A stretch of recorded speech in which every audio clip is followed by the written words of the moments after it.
If you want to create icon style on Google Pixel 11, what you need to do is you need to go to Settings. Over here in Settings, we want to proceed to Wallpaper and Style. And then here in Wallpaper and Style, you want to switch from the lock screen to the home screen preview, and then swipe up from the bottom side over here. Now we should be able to go to Icons, and then here if you have the style selected, then you can go to Create. And then in here we have a couple of different styles that we can choose from. So let's say I'm gonna go for cookies, tap on I agree over here. And now as you can see, we have these custom styles. Now what you can do is you can tap on any of these icons, and then you can choose to create a new style. And then there we go, the style has been changed. If you still don't like it, you can keep going until you find something that you actually like. So let's say I'm gonna also change the icon for the camera. There we go.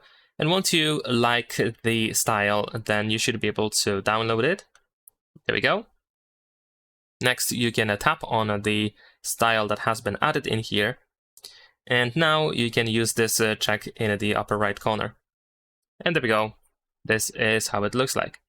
So besides that, keep in mind that you can change the shape of these icons, and you can also toggle app names.